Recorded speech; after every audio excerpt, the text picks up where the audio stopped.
My twin sister was with me when I found out. I had dreams of playing Division I volleyball, on being on the USA team. And it was like my whole world just shattered.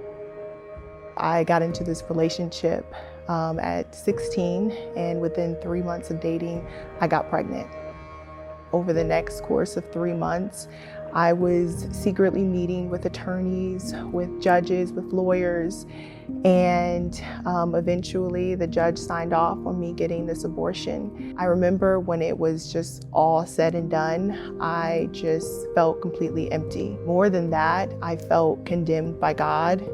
I felt like I was going to hell and for what I had done. My ex eventually circled back around. I had told God that I would never do this again.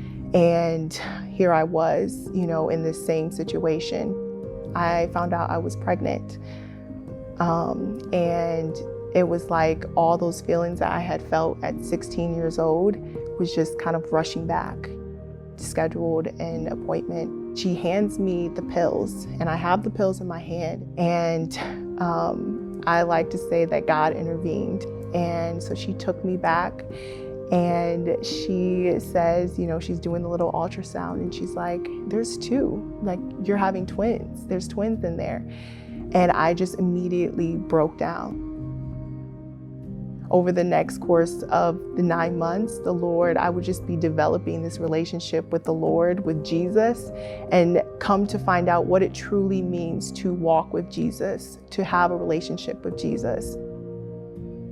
My mom, I started going to church with her again and literally have not, looked back.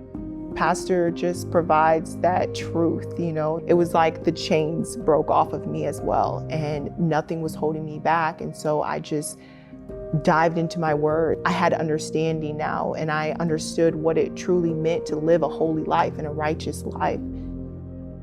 I started my social media journey when I was 2 months postpartum, and my mission is to share with other mothers that motherhood is a blessing and not a burden. Society likes to tell us that once we have children, our life is over. We can never live out our dreams again, and I believe that. I believe that when I was 16 years old, but I know that's a lie. That's a lie from the devil, and that they have only motivated me to go on and live out my dreams that the Lord has called me to. Being their mom, I want to break down and cry because I'm like, God chose me to be their mother. The word says that children are a gift, and so I'm just beyond blessed that God chose, me to steward these gifts. My main message is that children are not this burden that society paints this picture as. They only propel the kingdom forward and just bring a whole lot more joy into this world.